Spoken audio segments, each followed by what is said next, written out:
Et sur la première, 7h37, on revient sur cette décision qui a retenu l'attention de toutes les personnes sensibles au thème de la protection des données. Et on a intérêt à y être sensible, ça nous concerne. Hier, la Cour suprême des États-Unis a interdit à la police américaine de fouiller, en tout cas sans autorisation préalable d'un juge, de fouiller le contenu de nos téléphones portables, de nos smartphones, quoi. Alors même si cette décision ne fait que réaffirmer la protection de la vie privée garantie par la Constitution américaine, elle porte peut-être en germe une atténuation à venir du fameux programme de surveillance de la NSA. Bon, ça c'est en tout cas le secret espoir de tous les défenseurs des libertés civiles. Avec nous, un spécialiste reconnu du droit en matière de technologie, du droit numérique. Michel Jacquard, bonjour. Bonjour. Vous êtes avocat à Lausanne. Cette décision de la Cour suprême américaine, vous l'avez vue, qu'est-ce qu'elle signifie ? Est-ce qu'elle fera date dans l'histoire de la protection des droits des individus à l'ère numérique ? Oui, certainement. Quand la Cour suprême américaine rend des jugements, il y a déjà beaucoup de journalistes, beaucoup d'attention comme ça qui sont autour de ces décisions. Et puis ici, c'est une décision très intéressante parce que la Cour suprême, historiquement, ne s'est pas montrée très heureuse à traiter des cas de nouvelles technologies. Il y avait une certaine réticence à véritablement s'immiscer dans les méandres de ces nouvelles technologies. Donc en fait, en cas de doute, si certains des juges ne comprenaient pas vraiment de quoi il s'agissait, eh bien la Cour avait plutôt comme attitude de dire on laisse le Congrès légiférer et on ne va pas prendre de décisions qui soient importantes. Et là, ils ont compris de quoi il s'agissait, selon vous ? Alors, ils ont, semble-t-il en tout cas tous, un téléphone portable, puisqu'ils se sont sentis manifestement très concernés par la valeur des informations qui sont disponibles sur ce téléphone portable. Et ce qui est intéressant, c'est que la Cour suprême, en général, réfléchit par analogie par rapport à des arrêts précédents, d'il y a 10 ans, d'il y a 20 ans. Et en fait, la question ici, c'était de savoir si, lorsqu'on se fait arrêter par la police, on se fait fouiller, qu'est-ce qu'on avait dans ses poches il y a 20 ans ? Alors, on avait un paquet de cigarettes, on avait un porte-monnaie, et puis en fait, on arrivait peut-être à trouver certains indices par rapport à ces éléments-là. Et la question qui était posée, c'était de savoir si ce qu'on a dans sa poche aujourd'hui, un téléphone portable, est-ce qu'on peut appliquer les mêmes principes à ce téléphone portable qu'au paquet de cigarettes sur lequel un numéro de téléphone était peut-être écrit ou non ? Et la réponse très clairement, c'est non. On parle ici de quelque chose de complètement différent. Le téléphone portable que vous avez avec vous, c'est une porte d'entrée à votre vie intime. Ouais. C'est un instrument qui permet l'accès à une multitude d'informations sur votre vie privée. Et là, il faut des règles qui sont différentes. Mais sauf que le portable, que le smartphone est tout, sauf quelque chose d'intime, c'est peut-être un prolongement de notre corps. Les policiers peuvent pas y mettre leur nez sans autorisation d'un juge, sauf que nos portables sont accessibles à tout le monde. Évidemment, l'affaire Snowden a révélé qu'on était sur écoute, etc. Est-ce qu'on nage pas en plein paradoxe, là ? Alors, il y a un certain paradoxe, effectivement, mais le premier paradoxe, il n'est pas là, à mon avis. Le premier paradoxe, c'est que vous avez un certain nombre de personnes qui se plaignent de fouilles de la part de la police, qui se plaignent de pouvoirs absolument étendus qu'on conférait au gouvernement pour avoir accès à des informations qu'on considère comme privées.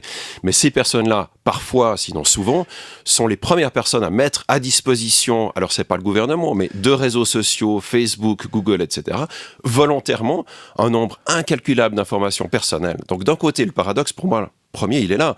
On met à disposition volontairement sur des sites des photos, des informations personnelles. Et puis d'un autre côté, alors on est extrêmement scrupuleux à limiter les possibilités d'intervention d'un gouvernement par rapport à ce même type d'informations. Le paradoxe, il est dans le comportement du consommateur, du client, qui d'ailleurs ne se rend pas compte de ce qu'il a dans les mains. Souvent. Je parlais de Snowden, etc.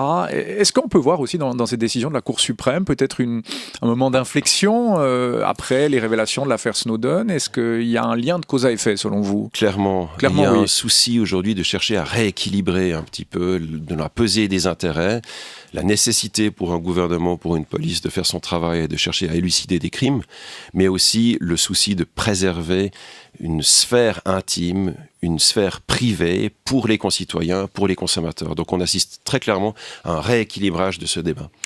Ça, c'est la question qui est débattue au Parlement suisse ces jours. Les données informatiques font-elles, oui ou non, partie de la sphère privée ? Bon, vous répondez quoi, vous ? La réponse est oui. La réponse est oui. On devrait poser comme principe que ce qui concerne un citoyen, ce que ce citoyen a comme informations qui sont personnelles, doit être protégé. Maintenant, l'exception, c'est dans quel cas est-ce qu'on peut avoir accès, à défaut d'obtenir le consentement de la personne en question, à quelles conditions on peut avoir accès à ces données ? Et il faut clairement prévoir certaines règles. Je pense que le législateur suisse trouvera une solution très suisse, très équilibrée. Maintenant, après, il faut voir aussi que ce qui se trouve dans la loi n'est pas forcément ce qui se passe dans la réalité. Absolument. Ce qu'on voit dans les séries américaines où avec un tout petit peu d'informations, on arrive à élucider des crimes qui sont vieux de 30 ans, n'est pas représentatif de ce qui se passe dans les enquêtes ordinaires en Suisse. Voilà, les cas froids. En Suisse, justement, je ne vous ai pas posé la question encore, Michel Jacquard, un policier, il a le droit de mettre la main sur notre Natel, sur notre smartphone ou pas ? Non, alors on a le même principe, on n'a pas attendu que les Américains se décident, nous on a un principe aussi pétri de bon sens, c'est-à-dire que si vous, lors d'une arrestation, vous avez sur vous votre téléphone portable, vous pouvez vous opposer à ce que ce téléphone portable en tant que tel soit perquisitionné. Et puis on a des arrêts qui donnent des limites très claires. Alors, sauf péril en la demeure, la police doit à ce moment-là obtenir une autorisation, informer le ministère public, faire en sorte que certaines cautèles soient respectées, avant de pouvoir avoir accès aux informations contenues sur ce téléphone. Ça vous paraît être une bonne loi ? Il n'y a rien à changer ? Oui, tout à fait. Alors, il y a certainement des choses à améliorer, mais le principe me paraît bon. Que penser dans la foulée de ceux qui espèrent que cette décision de la Cour suprême puisse avoir des incidences justement sur ce qui se passe depuis quelques années, des incidences sur les programmes de surveillance de la NSA. Les juges s'adaptent aux révélations, mais est-ce que les espionneurs vont aussi s'adapter à ça ? Oui, alors on assiste très clairement à une beaucoup plus grande sophistication aujourd'hui des attaques ou de la recherche d'informations par le biais de ces systèmes informatiques. Ce qu'il faut bien comprendre, c'est qu'on n'est plus dans un monde aujourd'hui où des informations ne se trouvent qu'à un seul endroit. Donc pour obtenir les informations qui se trouvent sur votre téléphone portable, il n'y a pas besoin d'aller mettre un mouchard sur votre téléphone portable, de le subtiliser pendant la nuit et de le remettre en place le lendemain matin. C'est dans les films, oui. Il suffit de passer, exactement comme dans les films, il suffit de passer par différents canaux. Les données qui sont sur votre téléphone portable sont peut-être sauvegardées sur votre ordinateur à la maison, elles sont synchronisées avec un système cloud, donc il y a de multiples points d'accès et la véritable difficulté de se protéger, c'est de protéger chaque point d'accès à ces informations. Alors vous faites allusion au cloud, alors il faut toujours parfois expliquer, c'est un terme qu'on entend depuis plusieurs années, mais tout le monde ne sait pas de quoi il s'agit, c'est le stockage dans une forme de nuage virtuel informatique de nos données, mais qui dit nuage dit aussi accès à nos données pour les autres personnes, pour les gens qui sont les providers, Apple et autres, c'est ça ? Parfaitement, ces nuages traversent les frontières, vous pouvez vous y promener sans que personne remarque que vous soyez là, parce qu'on n'arrive pas à déceler même des accès forcément à ces données qui sont stockées de façon très virtuelle. On évoque la Suisse comme paradis du numérique et paradis du cloud, c'est vrai ? Au paradis en devenir ? Je n'imagine pas le paradis plein de nuages, mais plutôt avec un soleil complet. Donc, oui, alors il y a effectivement cette idée de présenter la Suisse, vu sa neutralité, vu ses montagnes, comme une sorte de coffre-fort numérique. Est-ce que c'est ça qu'elle va devenir, la Suisse ? Coffre-fort numérique. Il est vrai qu'on a un système juridique qui est a priori mieux conçu pour vendre ce type d'offres. Maintenant, il faut faire la distinction entre l'écosystème juridique d'une part, la réglementation applicable, et puis l'offre marketing. Je ne suis pas sûr que véritablement la Suisse soit objectivement incontournable dans le domaine des nouvelles technologies par rapport à des solutions de stockage dans le cloud. C'est un doux euphémisme. Elle n'est pas objectivement incontournable, ça veut dire qu'elle n'est pas du tout en pointe. C'est du langage d'avocat. C'est du langage d'avocat, j'avais bien compris ça. Michel Jacquard. Bon, aux États-Unis, on l'a entendu, donc le policier ne peut pas de son plein gré fouiller comme ça dans le portable de quelqu'un. Il y a des pays par contre où la fouille du smartphone est autorisée, c'est le cas par exemple en Grande-Bretagne, Oui. Et il y en a d'autres. Est-ce que l'utilisateur est conscient de ça ? Quelles sont les précautions à prendre au fond ? Alors d'abord, d'aller mettre un mot de passe. Oui, c'est bien de le dire. Ça suffirait déjà à, j'imagine, bloquer un certain nombre d'investigations. Ensuite, on peut imaginer une plus grande discipline de la part des utilisateurs de téléphones portables. Franchement, vous mettez sur votre téléphone portable vos photos de vacances, des anciens SMS, etc. Est-ce qu'on ne devrait pas s'imposer comme discipline, non pas tous les soirs, mais une fois par mois, de se dire, mais est-ce que véritablement j'ai besoin de ces informations sur ce téléphone ? Lorsque vous prenez en tant que femme votre sac à main, lorsque vous prenez en tant qu'homme une sacoche pour aller au travail, vous vérifiez tous les matins si ce que vous prenez avec vous est véritablement nécessaire. On n'a pas du tout ce même comportement avec le téléphone portable. Oui, alors ça, ce sont des conseils tout à fait utiles. Est-ce que ça sacralise aussi l'objet technologique, le smartphone en tant que tel ? Cette décision de la Cour suprême, elle s'adresse aussi à tous les grands fabricants technologiques américains, Google, Apple, etc. Est-ce que c'est bon pour leurs affaires, ça ?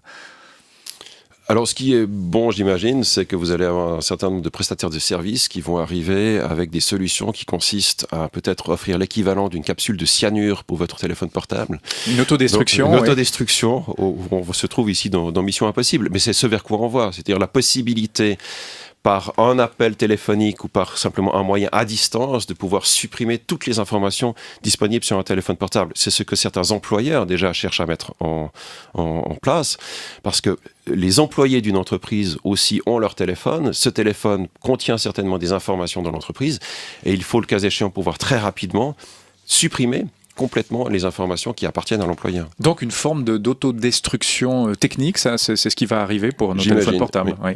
Il y a aussi une décision, et après on va passer à la presse, Michel Jacquard, qui a fait grand bruit il y a quelques semaines, c'est celle de la Cour européenne qui oblige Google à respecter le droit à l'oubli, pour autant qu'il ne soit pas en opposition avec la nécessité d'informer. C'est assez sensible tout ça. Ça, c'est du langage de juge. C'est du langage de juge, c'est pas du langage d'avocat, mais est-ce que c'est pas quand même le grand nettoyage des écuries Internet là, qui est en train de commencer sous nos yeux ? Ah, c'est intéressant. Je pense qu'il y a véritablement une prise de conscience de façon générale, puisqu'elle va jusqu'à la Cour de justice de l'Union européenne, prise de conscience du pouvoir de ces moteurs de recherche, de ces grands acteurs technologiques, qui nous offrent des possibilités fantastiques au niveau de l'utilisation de la technologie, mais qui peut-être ont un rôle à jouer au niveau social. C'est-à-dire qu'ils ne peuvent plus simplement se retrancher derrière des conditions générales, exclure toute responsabilité. On attend d'eux beaucoup plus. On attend d'eux quelque part qu'ils prennent position dans des débats de société, diffamation, réputation.